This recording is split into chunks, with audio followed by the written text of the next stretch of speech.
Hoy en el episodio 271 de Nos cambiaron los muñequitos. Pero cuando estoy en la escuela de Derecho, me doy cuenta que los abogados que mejor lucen son aquellos que mejor comunican. El que puede adelantar las causas de su cliente de mejor manera es el que comunica mejor. Por otro lado, se veía cuando habían abogados que no dominaban sus destrezas de comunicación y cometían errores que afectaban no solamente la causa de su cliente, sino que afectaba la reputación misma del abogado. Mi nombre es Cristóbal Colón y esto es Nos cambiaron los muñequitos. Nos cambiaron los muñequitos. Nos cambiaron los muñequitos. Nos cambiaron los muñequitos. Nos cambiaron Los muñequitos. Nos cambiaron los muñequitos.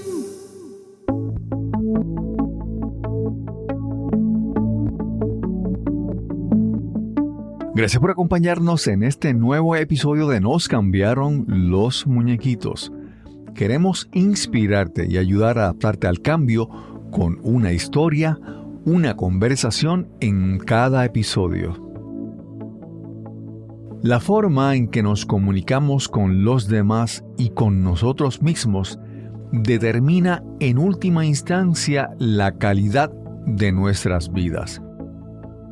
Esas son palabras de Tony Robbins, autor y orador motivacional y coach de vida estadounidense. Y hoy hablaremos sobre la importancia de las destrezas de comunicación para todo el mundo, pero en especial para abogados.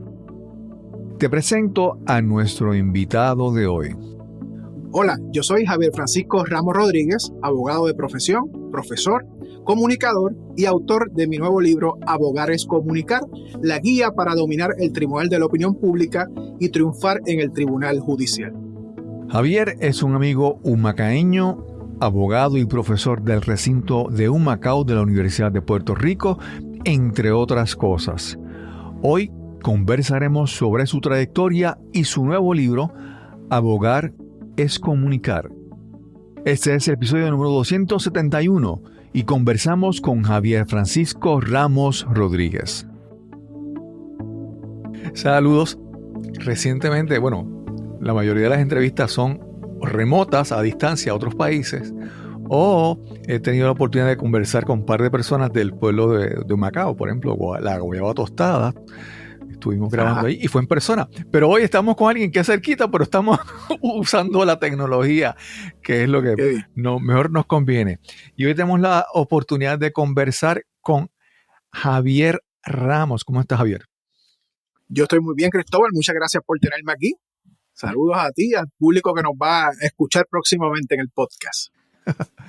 Sí, hace poco tuve la oportunidad de ir a Casa Norberto en Plaza de las Américas, donde se realizó el lanzamiento del primer libro, ¿verdad?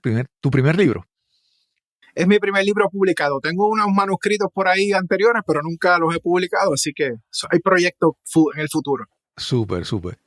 El primer libro, Abogar es Comunicar, y obviamente eso es como, yo le digo que es como la virginidad literaria, por decirlo de una manera. Ya escribiste el primero, ya sabes que puedes escribir otro. Así que para bien sea. Pero antes de eso, vamos a hablar un poco con Javier de su vida, de dónde nació, cuál es su historia de origen. Pues muy bien, Cristóbal, pues yo nací en San Juan, Puerto Rico, allá para el 7 de diciembre de 1979, hijo de un maestro y luego profesor universitaria se llama don Francisco Ramos Bonilla, y de doña Sandra Milagros, que fue una servidora pública de la Administración del Derecho al Trabajo. De ahí pasé a vivir a Juncos, al barrio Cantagallo en Juncos. Luego, ya cuando tenía como 3 añitos, pues desde entonces estoy en Humacao, hasta ahora mis 43 años, humacaeño de corazón. Y te pregunto, ¿por qué se da la mudanza? ¿Se da por el trabajo de tu papá, de tu mamá? ¿Cómo se da esa mudanza? Primero a Junco y después a Humacao. Bueno, yo era muy chiquito, pero me cuentan que sí, que mi papá pues consiguió un trabajo en un colegio acá en Humacao, en el Colegio San Antonio Abad, como maestro. Super. Y de ahí pues nos mudamos.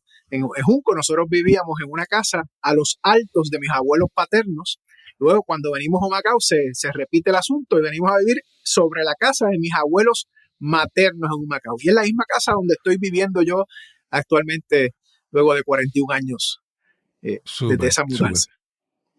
Javier, es que cuando hablamos con muchos de los invitados, tienen historias no, yo cuando niño, por ejemplo, alguien era escritor, yo de niño escribía mucho, o alguien de niño que jugaba a ser artista, ¿verdad? Desde niño, en tu niñez, ¿habían cosas que indicaban cuáles eran tus preferencias para el futuro? Pues mira, te puedo decir, esta pregunta me hace reflexionar porque sí, yo escribía desde pequeño cositas, mayormente poesía y cosas, cartitas de amor. Yo era bien enamorado cuando chamaquito. Mi mamá decía que yo me enamoraba a lo adivino de muchacha. Ajá. Y habían cartitas y cosas, y era muy bueno rimando y haciendo poemas.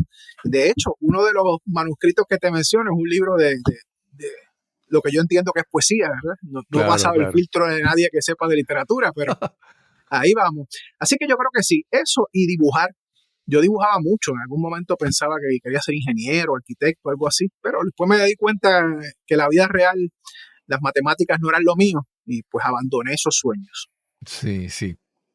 Tú ahora eres abogado, ¿verdad? Pero originalmente nadie empieza a estudiar un bachillerato para ser abogado. Siempre han estudiado un bachillerato en algo, otra cosa, y luego se hacen ese cambio. En tu caso, ¿qué decidiste estudiar? Pues mira, yo cuando estaba en grado 12 de escuela superior, yo no tenía ni idea de qué estudiar. y estaba un poquito desenfocado en cuanto a eso. Cosas raras porque mi papá era profesor universitario, trabajaba en la Universidad de Puerto Rico aquí en Humacao. Él enseñaba gerencia y cosas de administración de empresas. Uh-huh. Y como yo no sabía, él tomó la iniciativa y me inscribió por su cuenta en el programa donde él daba clases, en el bachillerato de gerencia, en el departamento de administración de empresas allí. Allí yo estuve un ratito y la verdad es que como que no me dio pie con bola. Yo siempre soñaba con hacer negocios, leía mucho sobre esos temas de negocios, sobre trabajar por mi cuenta. Y como que decía, yo quiero dejar la universidad, me quiero hacer chavo, quiero ir a trabajar y a producir mi vida, ¿verdad? Mi dinero. Así que muy temprano entrando, yo te diría que 2 años en la universidad la dejé. Pero me di cuenta, busqué trabajo, entonces me di cuenta que en los centros donde trabajaba, los sitios donde laboraba, hacía falta la educación, hacía falta terminar ese grado de bachillerato y por mi cuenta, ¿verdad? Voluntariamente, me inscribí en otra institución universitaria y terminé un bachillerato en mercadeo. Cambié ¿verdad? De gerencia a mercadeo. Antes de eso traté de terminar de hacer un bachillerato en publicidad que me encantaba. Siempre me han gustado mucho las comunicaciones. Luego eso se refleja en el libro. Pero eso tampoco, no di pie con bola. La verdad es que no estaba enfocado en estudiar. No fue hasta que me di cuenta que necesitaba estudiar por la cabeza propia, no por la cabeza ajena, que lo tomé en serio y terminé ese bachillerato en mercadeo. Sí, sí, yo siempre he pensado mucho que mira, a veces uno dice, uno estudia un bachillerato y después dice, ay, pero yo estudié eso y nunca lo apliqué a mi vida. Pero todo lo que tú aprendes siempre te moldea tu personalidad, moldea tu mente, tu cultura y eventualmente se refleja aun cuando no te des cuenta. Y yo siempre digo, mira, es empezar algo, terminarlo también habla bien de uno, ¿verdad? Las personas que cambian de una cosa a la otra y de la otra a la otra y no terminan, eso a mi entender siempre como que envía un mensaje, ¿verdad? Pero vamos a hablar de eso un poquito más. Pero entonces, estudias mercadeo, ya estabas trabajando, me dijiste que fuiste a trabajar. Sí. ¿En qué tipo de industria estabas trabajando? ¿En qué tipo de trabajo estabas haciendo? Mira, estaba trabajando en ventas. En ventas, para ese tiempo yo trabajaba en una compañía, trabajé en varias compañías de venta de celulares. Cuando estaban llegando el boom de los celulares a Puerto Rico, trabajé con una compañía que se llamaba Centennial Communications y después trabajé con otra que se llamaba Sprint. Y en Sprint fue que de estando allí me di cuenta que para crecer dentro de esa industria necesitaba terminar los estudios y ahí es que me tomo la cosa en serio. Pero esa era la industria, venta. Y coincido contigo, Cristóbal, quizás me adelanto un poquito, pero eso que acabas de decir, que cada experiencia nos va enseñando y nos hace pues, más cultos y lo aprovechamos.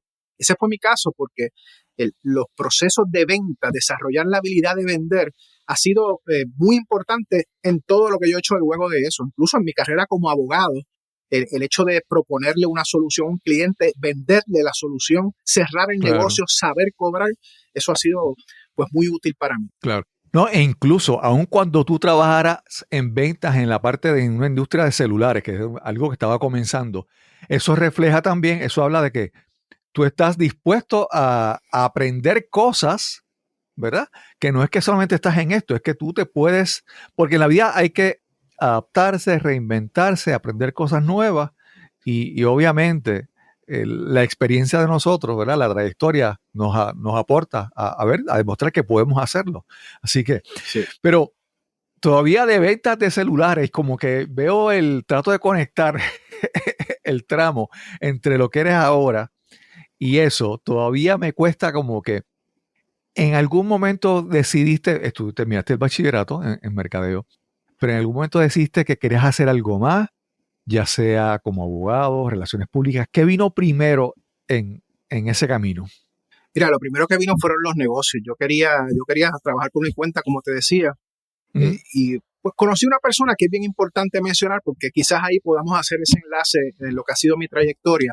Cuando yo tenía 16 años, mi mamá estaba enferma, fue enferma renal crónica, paciente de diálisis, y las cosas en mi casa se pusieron seriamente complicadas económicamente.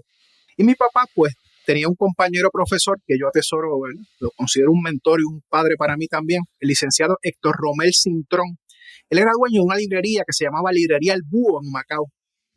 Y yo estando en la escuela superior, mi papá me consiguió un part-time. Cuando salía de la escuela, iba a trabajar a la librería con él.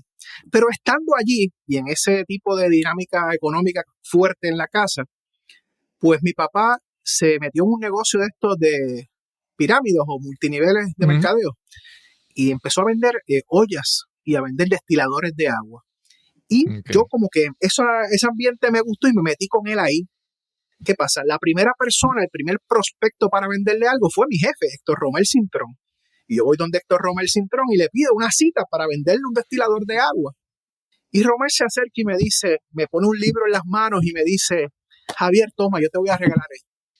Este libro se llama El vendedor más grande del mundo, de Ogmandino. Un libro fabuloso, la historia de Jafit. Y entonces, cuando me entrega el libro, me dice, Javier, si tú quieres ser un buen vendedor, tienes que leer por lo menos 200 libros, porque los vendedores tenemos que saber hablar de cualquier cosa con cualquier persona. Y eso a mí me voló la cabeza. Desde ahí hasta hoy yo he leído muchísimos, más de 200 libros. Me convertí en un lector voraz por eso. Y Romel era abogado, era profesor, era CPA. Así que yo veo ese modelaje de él como una persona multifacética. Y yo creo que esa imagen y esa cuestión de culturizarme a través de la lectura, pues fue un buen ejemplo para mí y me permitió seguir descubriendo cosas y descubrir la idea de que yo puedo hacer más de una cosa en la vida. Y por ahí es que llego entonces a diferentes cosas. Estuve en los negocios, practicando lo que había aprendido antes con él, vendiendo. Algunos negocios fueron buenos, otros no fueron buenos. La cosa es que decidí estudiar, pero mientras estudiaba, tenía gente muy cercana a mí, muy querida, mis mejores amigas y en un momento dado hasta mi pareja, mi novia, allá para el 2003, se graduaron y fueron a la escuela de Derecho. Y yo veía escuchaba las conversaciones de ella de temas que a mí me resultaban muy interesantes. Hablar de juicios, de argumentar, de pelear, de litigar, y ese tipo de cosas me fue llamando la atención y moví mi lectura a aprender un poco de eso. Y desde ahí estaba esa semillita de que, oye, yo debo estudiar Derecho. Me gustó. Mi tía, la mamá de mi tía materna, era juez, así que tenía ciertas figuras que me enseñaban eso. Romel como abogado, mi tía como juez. Mi abuelo materno era lo que se llamaba juez de paz, que no era un abogado en sí, sino unos jueces que ponían orden en la comunidad, eran como unos mediadores reconocidos por la autoridad. Y mi abuelo era eso. Y yo creo que pues la lectura, esa influencia de mi pareja, de mi mejor amiga y otros amigos que estudiaban Derecho, como que me fueron encaminando hacia eso. Y por ahí que comienzo yo a ver el derecho, a ver cómo llegar ahí. Claro. Hay personas que cuando empiezan cuando conocen una profesión, ¿verdad? La primera vez que la ven, la percepción que tienen no es necesariamente la mejor, ¿verdad? Cuando uno está afuera parece de una manera y cuando uno empieza a estudiar es otra cosa y después cuando empieza a trabajar a veces como que no se parece en nada. Y hay personas que por eso es que empiezan a estudiar algo y de repente no dan pie con bola, o sea, están como que desenfocados. E Sí. incluso personas que empiezan a trabajar y después como que esto no es lo que yo quería. En tu caso, veías a las otras personas conversando sobre ese tema, te decides hacerlo. En el camino, ¿te fue gustando más o cómo fue ese descubrimiento para ti? Me fue gustando más. Yo quedé fascinado desde el primer día que entré a la escuela de Derecho. También era como que algo que venía a remediar cierta insatisfacción en mi vida. Era como decía, yo estudié, yo sentía que en mi fuero interior necesitaba y podía hacer algo más con mi vida que estar vendiendo cosas. De hecho, la decisión de estudiar Derecho yo la tomo en Orlando, Florida. Yo en un momento dado dirigía un departamento y esto es importante porque estaba trabajando en un periódico en cierto momento y dirigía un departamento de mercadeo digital y un departamento de suplementos. Y allí pues hay una cuestión de que yo quiero desarrollar unas páginas de internet para el periódico y se forma una discusión con el jefe por la brecha generacional. Él no entendía la tecnología, yo la quería traer. Obviamente donde manda capitán no manda marinero, claro. Así que me despidió. Una persona que yo le tengo mucho respeto y le guardo mucha admiración es don Vicente Pierantoni, persona muy importante en la prensa en Puerto Rico en su momento. Y me voy a Florida, tenía una pareja que estábamos a distancia, nos veíamos y compartíamos. Me voy allá y me quedo me quedé por allá, me fui a convivir con ella luego de ese despido. Y hay una mañana que yo estoy afeitándome, Cristóbal. Allá trabajaba también en una compañía vendiendo teléfonos, se llamaba CenturyLink. Un trabajo que no me gustaba mucho, pero era lo que había. Claro. Y estoy como con esta frustración de yo creo que yo puedo hacer más. Yo creo que yo me merezco más. Y me estoy afeitando un día así en el espejo y me digo, mismo, si no lo haces ahora, cuando tengas 40 años no vas a poder soportarte porque no lo hiciste. Ese mismo día falté a mi trabajo, solicité los exámenes para ser aprobado en la Escuela de Derecho, los tomé, los pasé, tan pronto recibí el resultado, me matriculé, solicité a la Escuela de Derecho de la Pontificia Universidad Católica en Ponce. Solamente solicité allí, me aceptaron y bueno, pues hasta el cuento largo corto, estoy aquí, abogado ya 8 años en la práctica. Oye, pero entonces también cuando, como todo, ¿verdad? Cuando uno estudia las leyes hay como que áreas bien especializadas. A veces siempre tenemos este estereotipo, este cliché de que, ¿verdad? Cuando decimos por ejemplo, de un médico o de un abogado que está simplemente firmando documentos en obras públicas, por decirlo, ¿verdad? Uh-huh. Siempre es esa imagen de que este abogado es como que no es tan bueno porque eso es lo que está haciendo, ¿verdad? Porque hay muchas especialidades, ¿verdad? Claro. En tu caso, ¿te especializaste o querías especializarte en algún área específica? Bueno, mientras yo estaba en la escuela de leyes, de derecho, me gustaba mucho el derecho criminal. Yo siempre supe que yo quería estar en los tribunales peleando. Y traté de hacer la práctica en derecho criminal, en lo que era una práctica supervisada por la Sociedad para la Asistencia Legal, pero no se me dio, no me escogieron para esa, no me apuntaron en esa práctica. Y terminé haciendo una práctica en derecho de menores. Era un poco criminal, pero de asuntos de menores, no una litigación tan intensa como la que yo esperaba. Cuando estoy en la escuela, tomo unos seminarios sobre derecho de familia. El derecho de familia para mí era importante porque tenía un hermano que tenía unos hijos y había unas controversias de custodia, este tipo de cosas. Y yo, para entender ese problema y tratar de ayudar, me enfoqué en esas clases y fue un acierto. Porque cuando entro, me gradúo, tomo la reválida, la paso, me juramento como abogado, la mayoría de los casos que comienzo a recibir son casos de familia, casos de custodia, pensiones alimentarias, relaciones de afiliares. Así que tenía un buen bagaje porque me había especializado en algunos cursos importantes en la escuela sobre ese tema. Y la verdad es que pues, lo más que yo he trabajado es derecho de familia, notaría, sucesiones. Así que sí he trabajado alguna cosa criminal, pero la vida misma, la práctica misma se ha desarrollado en áreas civiles mayormente. Sí. ¿Sentías que había algo más como en ese tema de familia y de menores? ¿Sentías que había algo más como algo más de nobleza en lo que estabas haciendo, en cuidar la familia, en cuidar a los niños, comparado, ¿verdad?, a lo criminal, que ya hay un delito cometido muchas veces y hay veces que, ¿verdad? Mira, te sorprenderías, Cristóbal. Mucha gente piensa que el derecho de familia es algo más noble, es algo más suave, pero las controversias de familia tienen una particularidad y es que las personas están bien vinculadas emocionalmente. Y eso hace que todas las emociones estén exacerbadas, desde el amor por un niño, por un hijo, hasta el odio por una pareja. Y son casos que se tornan muy, muy controversiales por esa carga emocional que tienen.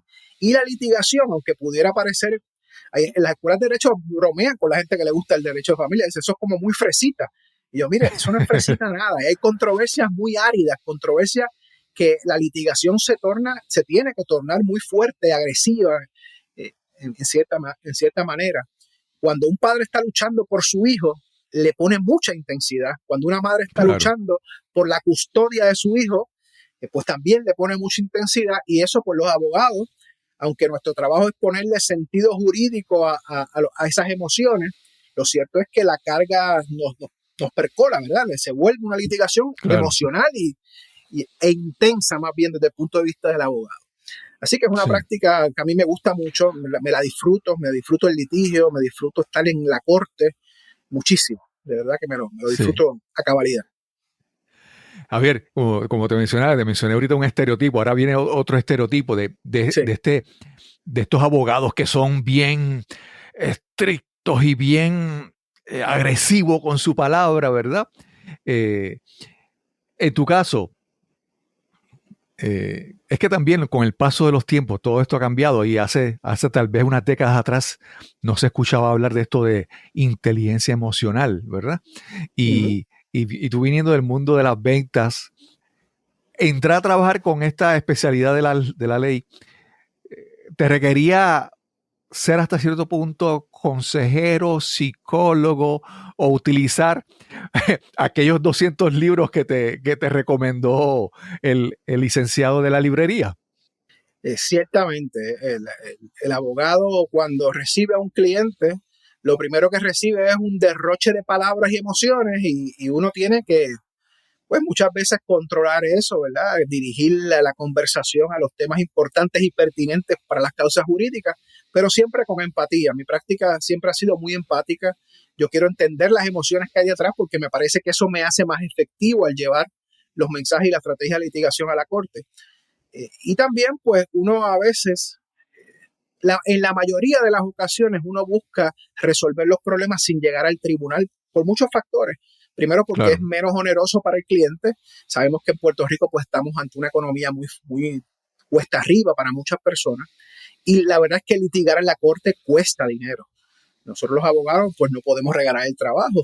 A mí me enseñaron en la escuela de Derecho que para trabajar gratis, mejor descanso. Así que yo cobro mi trabajo, y lo cobro bien, lo cobro como entiendo que es el valor que aporto a la vida de una persona.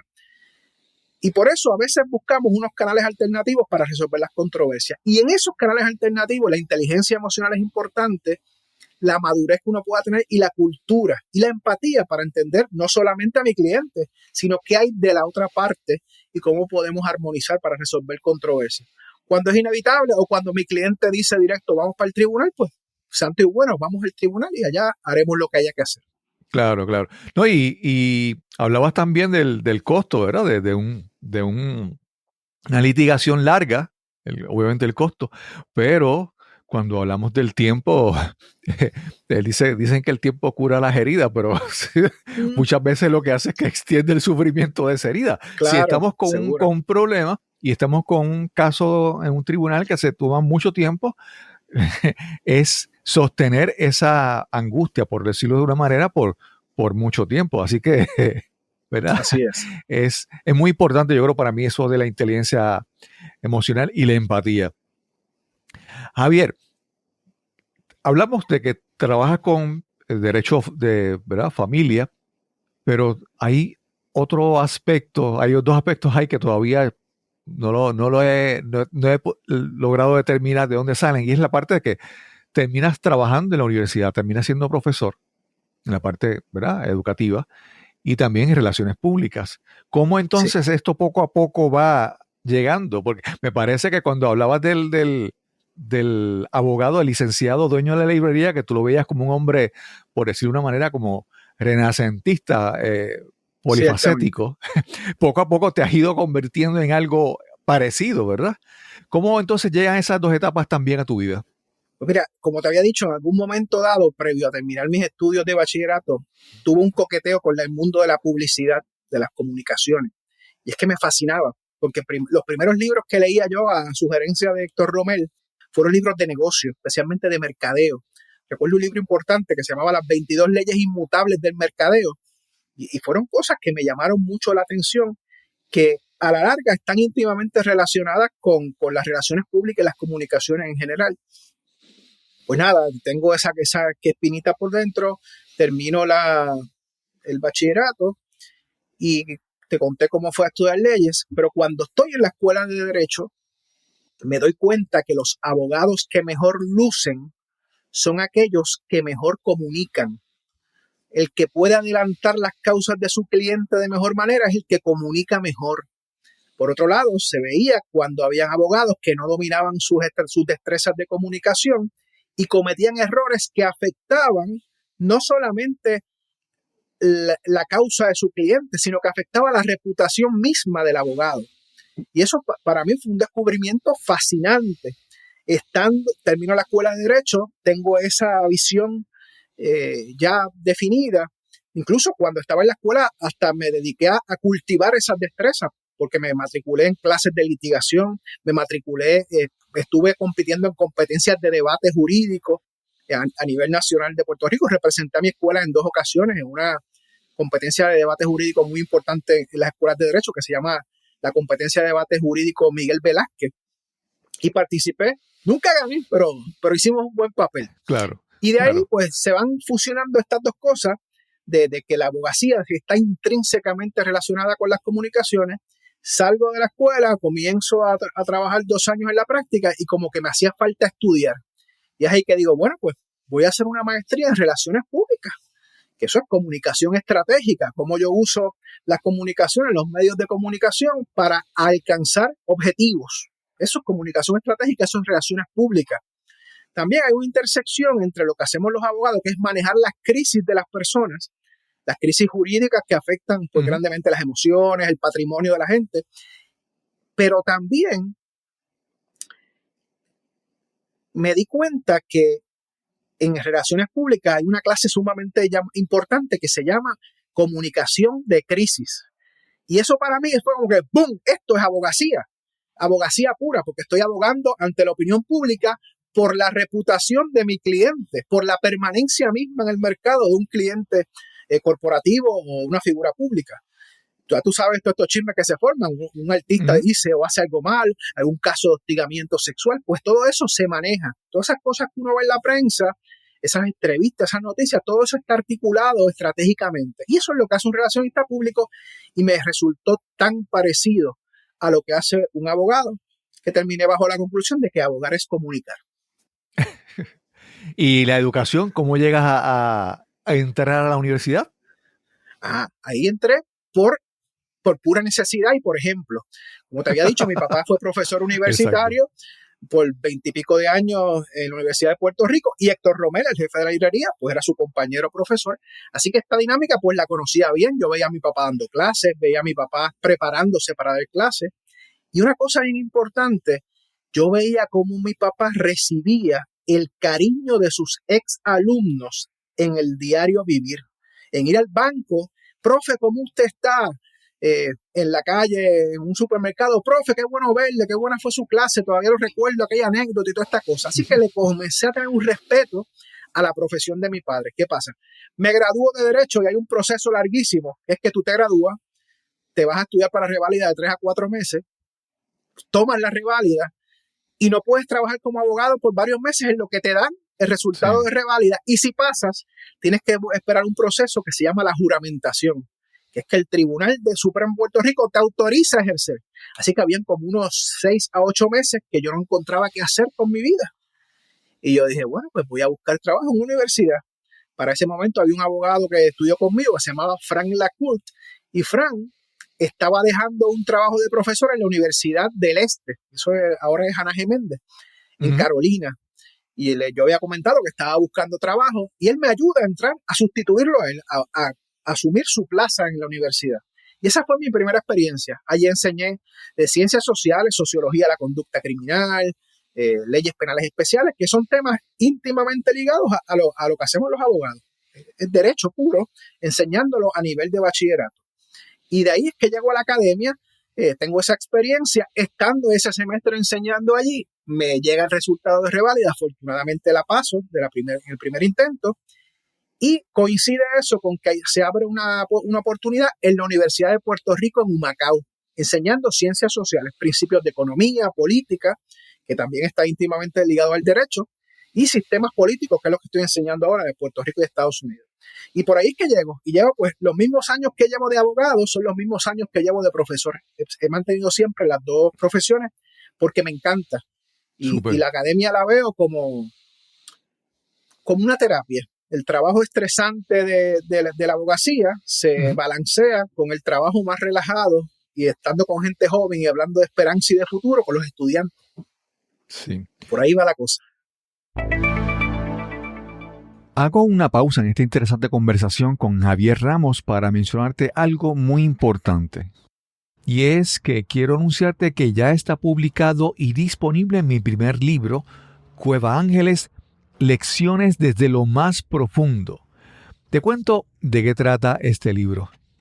A principios de la década de los 90 comencé en lo que originalmente era un pasatiempo para mí, la exploración de cuevas o espeleología.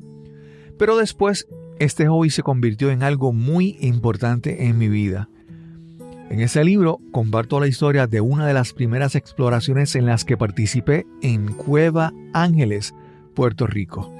En esa expedición ocurrieron muchas cosas, muchas dificultades, mucho aprendizaje. Lo que comenzó ese día en esa experiencia y continuó después durante tantos años en la espeleología, transformó mi vida.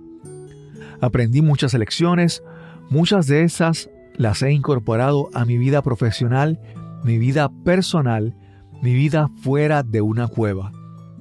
En este libro, Cueva Ángeles, Lecciones desde lo más profundo, comparto 10 lecciones que me han ayudado a vivir mejor, que han sido muy importantes en mi vida.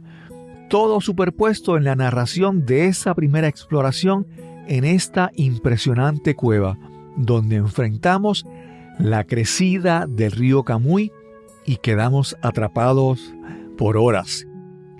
Desde ese momento aprendí a manejar el miedo, a prepararme mejor, a apreciar a las personas que me acompañan en el camino y a dejar de sentirme como una víctima.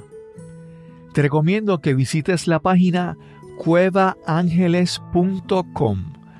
Ahí encuentras información sobre el libro y dónde puedes conseguirlo. También podrás ver las próximas presentaciones y actividades del libro y suscribirte a nuestra newsletter para que te mantengas informado sobre noticias. Recuerda, visita la página cuevaangeles.com. Y regresamos a nuestra conversación con Javier Ramos.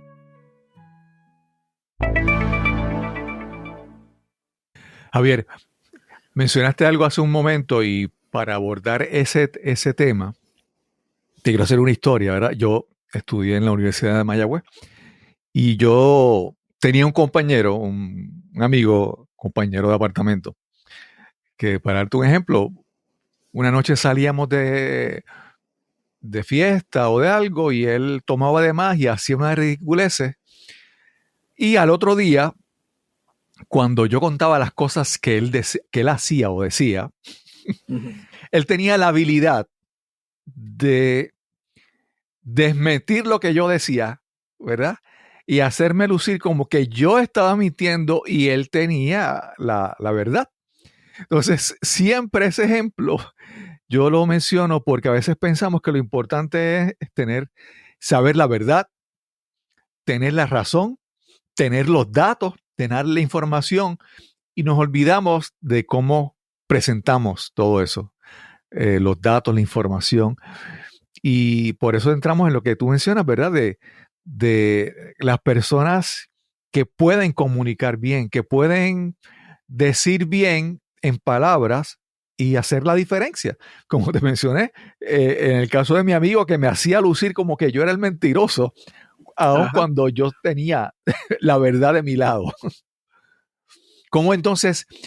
Me parece que esto, abogar es comunicar, ya estamos acercándonos al tema del libro. En tu caso, ¿cómo llegas a pensar en este libro y ves una necesidad que surge como un deseo de tú ir aprendiendo, educándote más, viendo la necesidad de otras personas? ¿Cómo se surge el concepto de este libro en tu vida? Mira, Cristóbal, este libro pues surge, ¿te acuerdas en ese momento que te dije que estoy aburrido en la práctica? Uh-huh. Necesito como que estudiar algo diferente y me voy a estudiar publicidad. Me toco relaciones públicas, perdón. Y cuando estoy en las clases de relaciones públicas, específicamente la de manejo de crisis, pues ya yo estoy practicando el derecho, ya estoy siendo abogado litigante y hago esa relación del manejo de crisis con lo que hacemos los abogados. Y decido hacer como tengo esta vena de educador también, pues digo, sería bueno enseñarles a los abogados como educación continua a manejar crisis, porque estas habilidades que sabemos los relacionistas profesionales podrían ser muy útiles para los abogados. Y comienzo y hago una encuesta en un grupo de Facebook muy popular entre abogados que se llama Abogados de Puerto Rico. Y les pregunto sencillamente, mire, ¿ustedes saben lo que es comunicación de crisis? ¿Les interesa aprender sobre esto? Y dejo una pregunta de esa pequeña encuesta abierta sobre otros temas que a ellos les gustaría aprender. Y tal como lo recojo en mi libro, el 44% de los que contestaron esa encuesta se expresaron sobre temas de cómo atender a los medios de comunicación, cómo dar buenas entrevistas, cómo reaccionar ante el micrófono, ante la cámara, cómo relacionarse con los periodistas y los medios de comunicación. Y ellos dicen, espérate, esa necesidad está ahí. Oye, a mí me encanta, porque estudié relaciones públicas porque me encanta toda la cuestión mediática.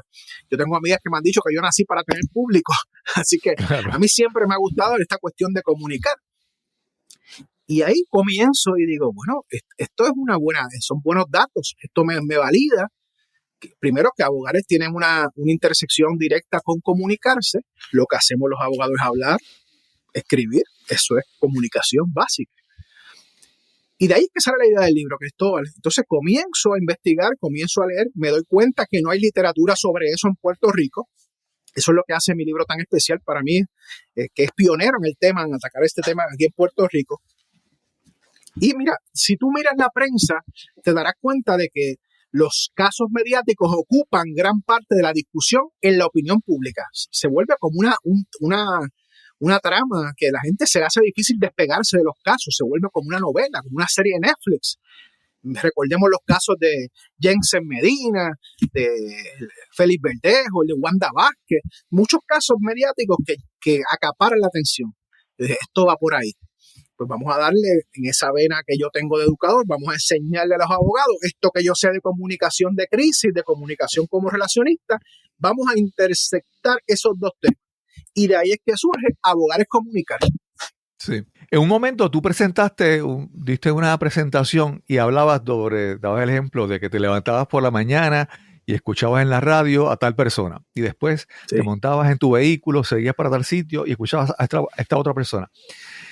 Y básicamente lo que estaba presentando era que el abogado se ha convertido en el comentarista o el analista, la persona que buscan para que en ciertos medios de comunicación analice la política, que en Puerto Rico obviamente es tan importante, u otros temas que pueden parecer. Entonces, mencionaste en aquella ocasión de que uno veía el roster, la alineación de la programación de una estación de radio, y los abogados eran en gran parte. Pero cuando tú los escuchas, si tú vinieras de otro país y escucharas a estas personas por primera vez sin saber que son abogados, tú dirías, ¿son abogados o no son abogados por la forma en que hablan o cómo se comunican? ¿Verdad? Entonces me parece eso esa parte de que cada vez los abogados tienen como que más oportunidades de comunicar y hay muchos que no deciden cultivar esa destreza tan importante. Has dado en el clavo. De hecho, te voy a leer la primera frase que dice en mi libro de George Bernard Shaw. El problema con la comunicación es la ilusión de haberla logrado. Y eso, para mí, lo que significa es que nosotros creemos que sabemos comunicar. Y los abogados, más que nadie, creen que saben comunicar. Por eso es que ocupamos tantos espacios en la opinión pública, eso que tú mencionas de análisis y todas estas cosas. Es como una presunción de que todos los abogados son excelentes comunicadores. Esa presunción no es real. Incluso, como tú estás bien diciendo, están en los medios de comunicación abogados que no saben comunicar, que confunden a la gente, que tú los ves que les da trabajo expresar sus ideas ante la opinión pública, pero por alguna razón están ahí. Y ese es mi llamado con el libro. ¿Cómo los abogados tenemos que desarrollar esas destrezas de comunicación? Porque lo que se espera de nosotros es precisamente eso, que seamos unos excelentes comunicadores. Yo sostengo que no se puede abogar bien comunicando mal. Y sostengo también que mientras mejores comunicadores seamos los abogados, mejores abogados vamos a ser. Eso para mí es fundamental. Esa es la premisa de mi libro. Y ciertamente está este reconocimiento social que queremos escuchar los abogados. Bueno, pues vamos entonces a escuchar los que hablen bien, los que comuniquen bien. Claro. Mira, hay algo que pasa entre los abogados, pero pasa entre muchas otras profesiones. Es que, ¿verdad? Es que de repente estamos, digamos, un ingeniero o un médico, nos sentimos que hemos aprendido muchísimo, hemos crecido profesionalmente y sabemos todos los términos, todos los conceptos, toda la jerga, ¿verdad? Y empezamos a hablar todo el tiempo utilizando esa jerga.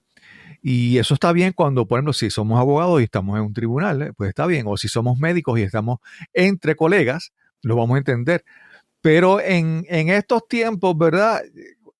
Cuando dices que un abogado llega y un periodista lo quiere entrevistar, o simplemente cuando estamos ahora en las redes sociales, tenemos que ser conscientes de quién es nuestra audiencia, porque eso que menciono del concepto de la jerga, de los términos, de las cosas técnicas, no todo el mundo lo entiende. Y nos sentimos como que, wow, que mucho yo sé porque estoy utilizando estas palabras que suenan, pero nos desconectamos un poco de, ¿verdad?, a quién le estamos hablando.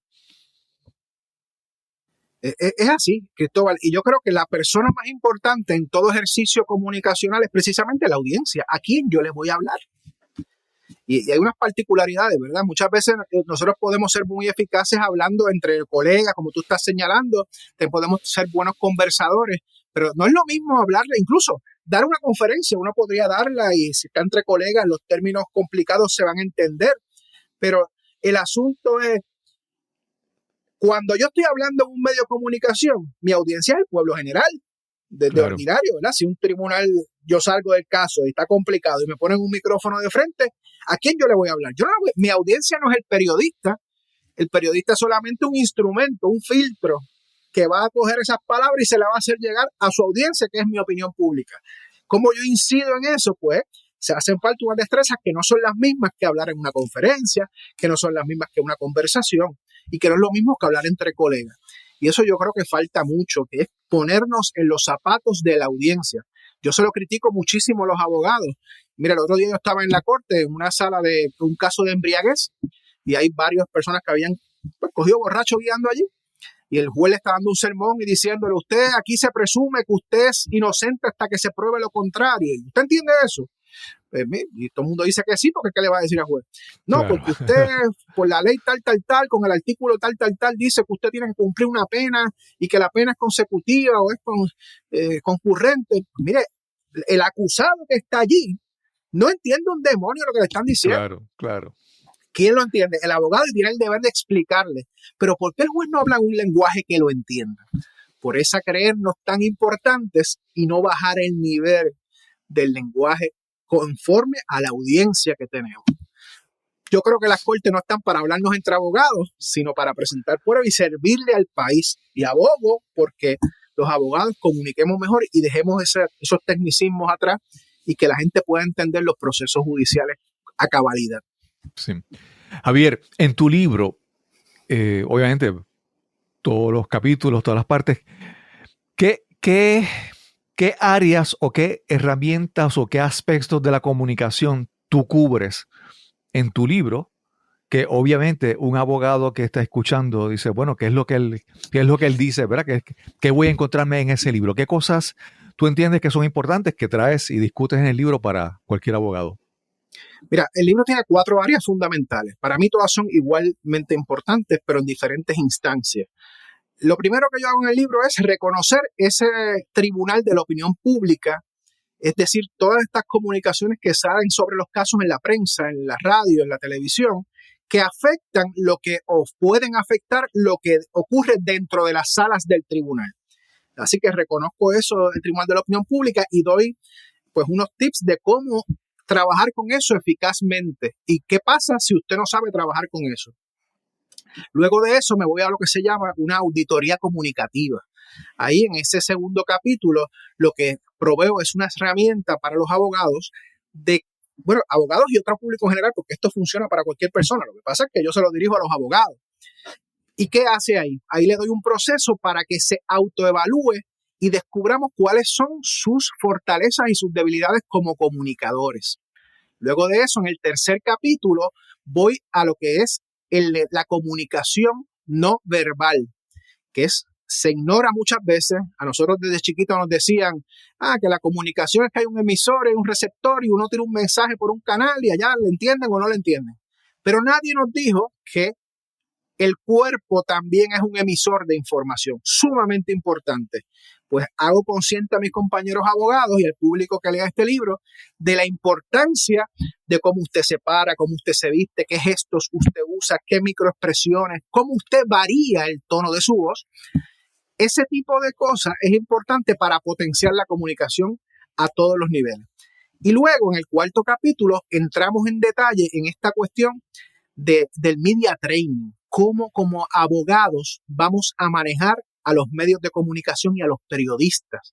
Cómo relacionarnos bien con ellos. Cómo entender cuál es su trabajo y reconocer, primero, que son personas muy poderosas, porque si tenemos la premisa como cierta de que la información es poder, pocos profesionales pueden tener más poder que un periodista porque reciben demasiada información. Así que yo tengo que tener con cuidado como abogado cómo me relaciono con esas personas en favor de mi cliente y en favor de mi propia reputación como abogado, si es que consigo un caso, llega un caso a mi oficina que requiere esa exposición mediática. Yo sostengo que debemos estar preparados para esos tipos de encuentros, aunque nunca tengamos un caso mediático, porque la realidad es que no todos los abogados van a tener un caso que llegue a la prensa, pero si llegara, debemos estar preparados. Esas son las 4 áreas fundamentales del libro. Yo creo que es un libro bien práctico. Sí, yo obviamente lo tengo aquí, ya lo he leído y es primero en lenguaje bastante sencillo, aplicando lo que habíamos mencionado hace un momento, que sea accesible para quien lo pueda leer. Y la otra cosa que tiene ejemplos y cosas prácticas que son fáciles de entender. Mira, asumo que tanto tú y yo hemos tenido la oportunidad de vivir una vida personal y profesional antes de las redes sociales, ¿verdad? Claro. A veces, antes era como que yo tenía una vida profesional y mi vida personal y nunca se interconectaban. Ahora con las redes sociales, a veces las personas no tienen claro, ¿verdad?, de que esto que estoy poniendo en mis redes sociales afecta mi lado profesional. Y entonces, es mucho más difícil, ¿verdad?, comportarse, manejarse en público cuando tenemos una persona que no sabemos quién. Siempre tenemos que asumir que alguien nos está mirando, que alguien tiene un teléfono, ¿verdad? Alguien saca un teléfono y empieza a grabar un video. Las redes sociales complican todo esto, toda esta parte de la comunicación, y entonces es una realidad para todo el mundo. Y en tu caso, en el libro, también tocas esto sobre el, ¿verdad? Cómo ahora cualquier persona, antes alguien tenía que ser periodista y tener una credencial de periodista, ahora cualquier persona puede reportar o difundir una información sin tener ningún tipo de acreditación. ¿Toca sobre esto en el libro? Mira, lo toco someramente el asunto de que tenemos que estar bien pendientes a las expresiones que hacemos en público y en las redes sociales. Por eso que tú estás diciendo. Tú no sabes quién lo va a estar, quién lo va a escuchar, a dónde puede llegar ese comentario que tú haces, ese video que tú publicas. Hay que presumir que nos están mirando todo el mundo. Y yo lo manejo ese tema en el libro desde el punto de vista cómo algo puede afectar la reputación de mi cliente o la reputación mía como profesional. Los abogados claro. somos por definición, y esta es mi opinión, somos una profesión de corte conservador. La gente espera unas cosas de nosotros. Y nosotros, pues, si no cuidamos esa imagen, pues se nos puede afectar mucho la reputación y en consecuencia la práctica misma del derecho. ¿Verdad? Claro, la práctica profesional. Lo toco por ahí. Ese fenómeno que tú estás diciendo, yo lo toqué mucho cuando hacía la maestría en Relaciones Públicas, y él es el periodista ciudadano. A los comunicadores no les gusta eso. De hecho, yo tuve resistencia en la maestría porque la profesora que me daba la clase no creía en ese término. Yo, sí, es un periodista ciudadano. Porque es que tienen la capacidad no solamente de consumir información como lo hacíamos nosotros antes, sino que ahora producen. Claro. Ahí que llega el concepto de prosumer, de productor y consumidor de información. Y es demasiado fácil. Yo hago un video, lo pueden ver en Japón instantáneamente. Así que el mundo se volvió pequeño. Y eso, pues, no solamente te ven en tu pueblo, en tu tribunal, te ve el mundo. Y hasta dónde tú puedes dañar tu reputación si no sabes controlar eso, si no sabes cómo comportarte públicamente de una manera decorosa y prudente. Claro. Sí, mencionas que la abogacía es como que una profesión conservadora. Me viene a la mente, yo recuerdo haber visto en algún momento alguna abogada en los medios de comunicación que salía del tribunal y la paran y la entrevistan y tiene unas gafas, no recuerdo ni el nombre, pero aunque supiera el nombre no voy a decir el nombre de la persona. Usaba unas gafas de colores grandes, llamativas, y se pintaba el color de unos colores. Entonces, a uno como audiencia, a uno le chocaba, ¿verdad? Esa imagen de que uno pensaría un abogado más formal y todo eso. E incluso también conocemos de casos de abogados que se han vuelto casi como celebridades de los medios, ¿verdad? Porque utilizan tal vez hasta un poco, digamos, tal vez un poco de más desde el punto de vista, pero utilizan muy a favor los medios de comunicación para darse promoción, para darse a conocer. Yo creo que eso es parte de nuestros tiempos, esa cosa ha cambiado. Quizás eso que te digo del conservador, eso está en una transformación. De hecho, yo creo que esa es la premisa de este libro también. Ya estamos demasiado expuestos, ya no está esta vida privada como la tenemos. Y no quiero que suene contradictorio. Sí, para mí sigue siendo una profesión conservadora, porque cuando tú estás en la corte, pues toda esta indumentaria que sea un poco excéntrica, la verdad es que pues no se tomará en cuenta ya, pero en la opinión pública sí. Así que hay que tener cuidado con eso. Y es una exhortación con mucha buena fe. Sí. No, y ahora la otra cosa es que así como hay áreas de especialidad dentro de la ley, también hay un abogado puede especializarse en, digamos, en su audiencia o en sus clientes. Hay abogados que se especializan en casos de alta relevancia, de celebridades, de artistas, ¿verdad?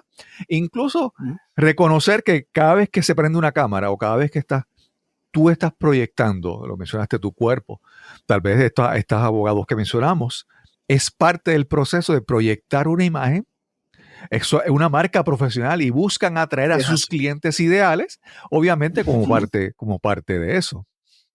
Claro.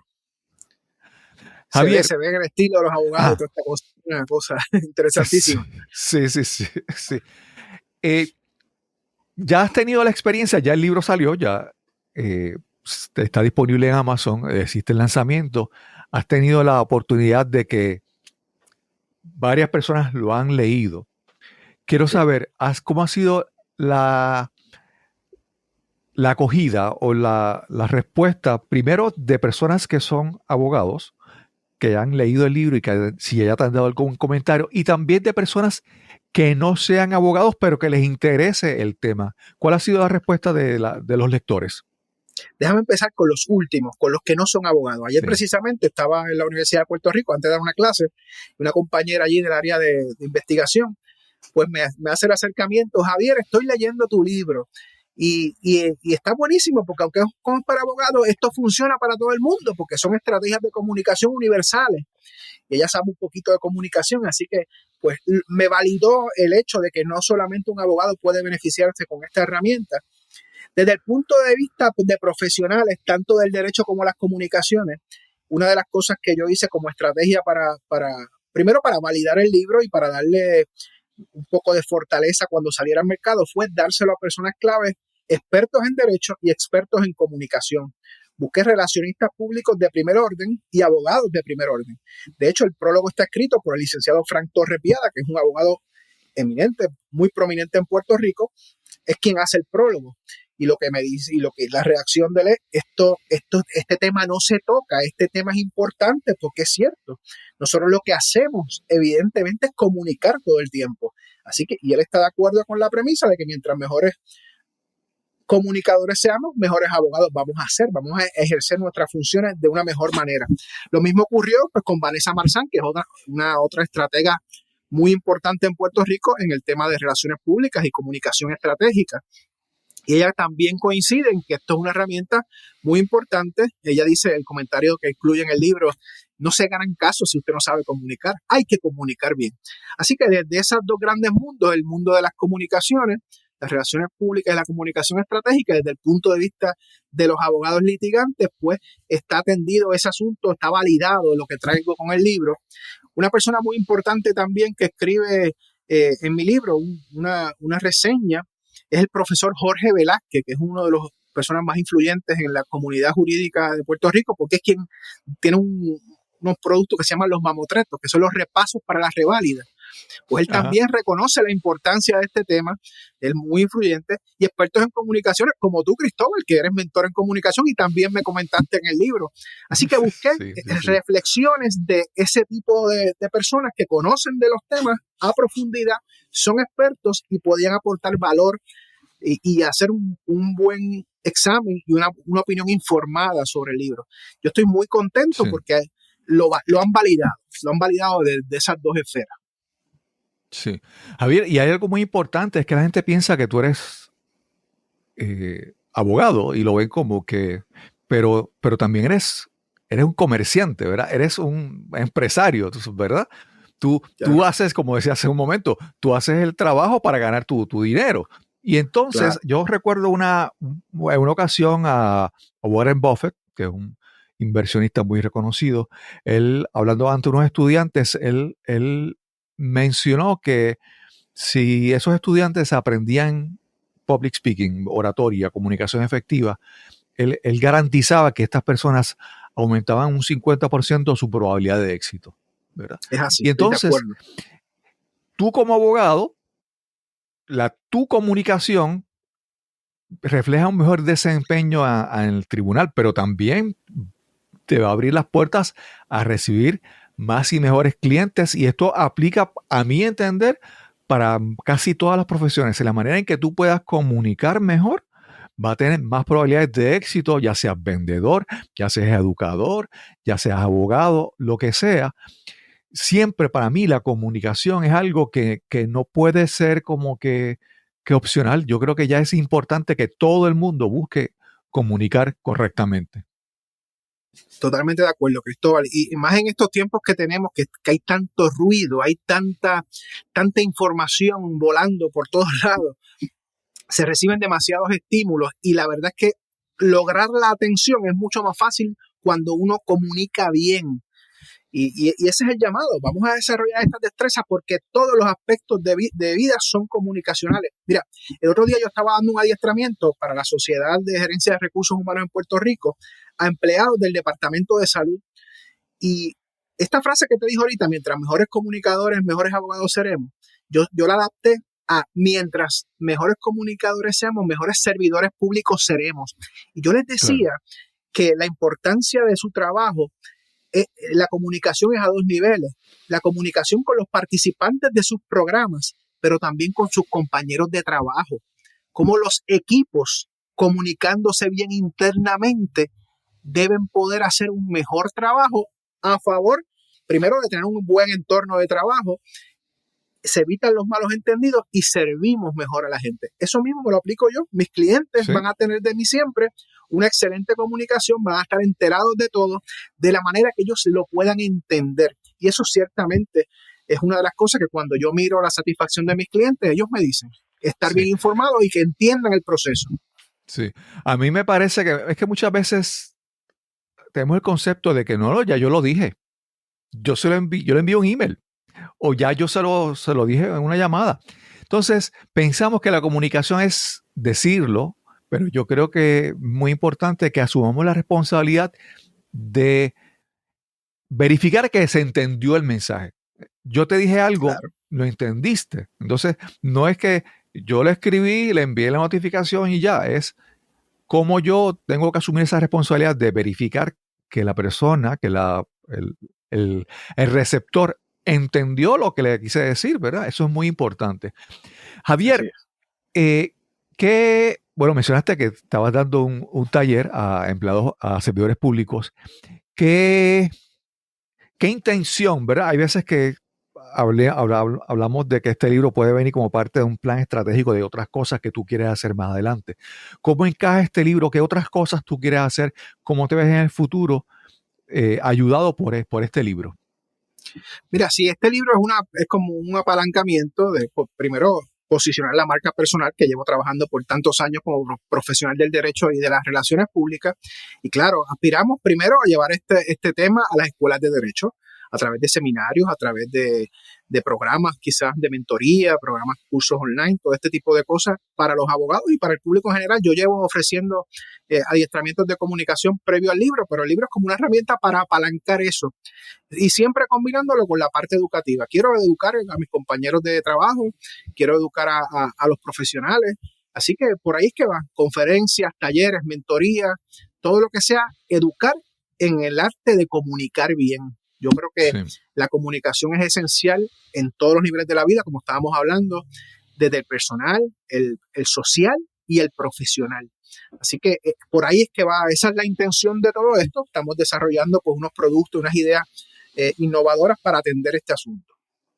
Pero más que nada me interesa, precisamente con el libro, llevarle esto a los estudiantes de derecho, a las escuelas de derecho, que se tome conciencia que los abogados desde su preparación académica deben manejar estos temas y no llegar el día en que, si no los conocen, los sorprendan con una cámara o cometan errores de comunicación que afecten el resultado que obtienen sus clientes. Sí. Javier, ahora me voy por una pregunta más personal. Claro. Yo, por ejemplo, estoy escribiendo un libro y a veces pensamos todo en el resultado, que ya está el libro, que ya voy a obtener esto, que ya voy a hacer talleres o lo que sea. Pero quiero hablar un poco sobre el proceso. ¿Cómo tú ves el proceso de tú escribir este libro? Yo siempre digo que con la manera en que escribimos o la manera que comunicamos, de repente, hasta cierto punto, como que sanamos y mejoramos un poco internamente cuando nos estamos comunicando. El proceso de escribir este libro para ti, ¿te ha ayudado? ¿Te ha hecho crecer? ¿Cómo lo ves personalmente? Mira, ciertamente, una de las cosas más importantes de escribir es que te ayuda a ser preciso. A coger este cúmulo de ideas y vivencias que uno tiene y plasmarlo en un papel, digo yo metafóricamente, ¿verdad? Es un teclado de la computadora. Eso es un ejercicio bien importante que te da agudeza mental. ¿Cómo tú llevas esas ideas a concretarlas, que alguien las pueda entender? Y ciertamente, estos libros, en mi caso, yo me suscribí a un programa de mentoría para lograrlo. O sea, yo tuve una mentora de autopublicación, que es una persona que te ayuda a guiarte. ¿Por qué? Porque yo, con mis conflictos de calendario en la abogacía, con tantos casos, tantas cosas que hay que hacer, tantas responsabilidades, necesitaba a alguien que me ayudara a pues darle estructura a la cosa, de sentarme a escribir, rendirle cuentas a alguien para mantenerme enfocado. Eso fue fundamental en ese programa que yo seguí. Y la edición del libro, ¿verdad? Tienes que tener un equipo de edición. Yo en mi caso tengo una editora, Yasmín Rodríguez, ella está radicada en Canadá, puertorriqueña, y por videoconferencia, intercambio de documentos, fuimos dándole forma a esto. Y el mayor reto para mí, Cristóbal, en cuanto a este proceso, fue confiar en seguir instrucciones, someterme al talento de la gente que ha hecho esto antes y sabe hacerlo. Nosotros los abogados nos gusta controlarlo todo. Yo especialmente que trabajo en una oficina propia, pues todo lo que pasa en esta oficina lo controlo yo, lo decido yo. Ese soltar y convertirme no en el líder, sino en el seguidor en ese ámbito de formar el libro, de producirlo, pues fue un gran reto para mí, pero pudimos hacerlo muy bien y yo estoy encantado con el proceso. Desde el punto de vista de crecimiento profesional, uno se da cuenta, mira Javier, hay cosas aquí que tú como que no sabías que las sabías, pero cuando las escribes dices, ¿de dónde sale esto? Hay unas vivencias aquí que se están derramando en este papel que son importantes. Y cuando tienes esa validación de otros profesionales que lo leen, pues se siente muy rico, de verdad. Es una sensación bien rica. No tengo otra palabra para decirte lo que es rico. Es bien satisfactorio porque te das cuenta que ha valido la pena lo que uno ha vivido. En un libro es como yo digo aquí que es un destilado de las experiencias de vida, de los estudios, de lo que uno va acumulando a través de los años y lo plasma aquí con la intención de ayudar a otra gente.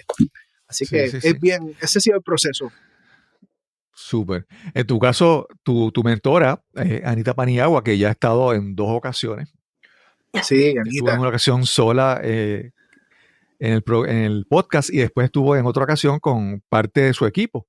Ella es muy, muy reconocida y tengo muchas personas amigos y amigas que han utilizado sus servicios para crear su libro.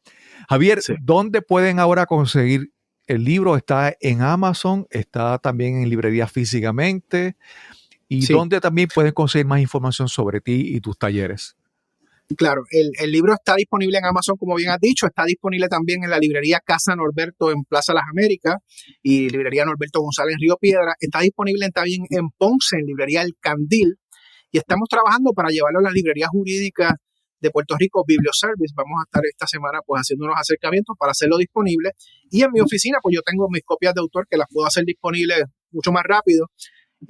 Información la pueden encontrar en www.javierframos.com y a mi número de teléfono, que siempre lo doy, mi número personal 787-360-4006, 787-360-4006, y en las redes sociales Javier F. Ramos, licenciado Javier F. Ramos. También tengo una página ahí en Facebook que también recibo mucha información por ahí y me comunico con lectores complacidos y gente interesada en el libro. Así que estamos por ahí ya. Javier, gracias por la oportunidad de tener esta conversación. Hubiera preferido que fuera como con un café, como en otras ocasiones. Vamos a repetirla personalmente, si la audiencia nos da un café. Y usted sabe dónde hay un Humacao en el pasillo. Claro. Para mí siempre algo de las cosas que yo he aprendido con el podcast es a conversar y reconocer cuán ricas son nuestras vidas, utilizando la palabra que mencionaste hace un rato, cuánto se enriquecen nuestras vidas cada vez que tenemos una conversación. Y pues obviamente yo creo que tu libro, pues, Abogar es Comunicar, ayuda a comunicarnos mejor y hacer a nuestras vidas mejor, ya sea que eres abogado, estudiante de leyes o que simplemente quieres aprender un poquito más sobre comunicarte. Gracias, Javier, por esta oportunidad de conversar. Gracias a ti, Cristóbal, por traerme aquí a Nos Cambiaron los Muñequitos. Yo sé que es un podcast súper exitoso, premiado, así que por eso es que estamos aquí, porque nos juntamos con los mejores.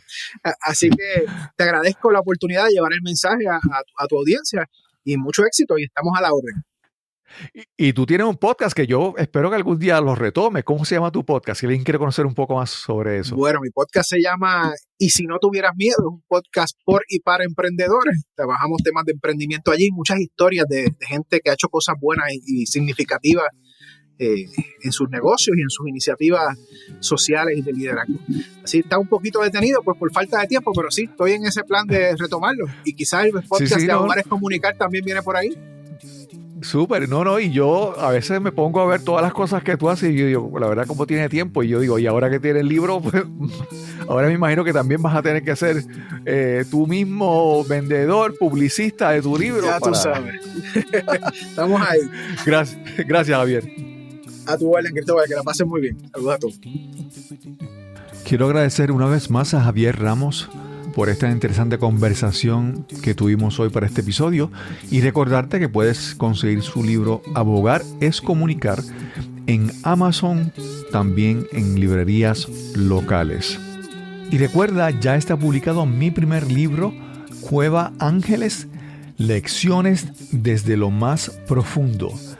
Para tener más información sobre la actividad de lanzamiento, otras actividades y dónde puedes conseguir el libro, visita la página cuevaangeles.com. Y recuerda que si disfrutas de este episodio, compártelo con tus amigos, seres queridos o conocidos. Este podcast es completamente gratis. El precio es que lo compartas con las personas que pienses que lo puedan disfrutar también. Y sin más que añadir, nos encontraremos entonces en el próximo episodio de Nos cambiaron los muñequitos. Hasta la próxima.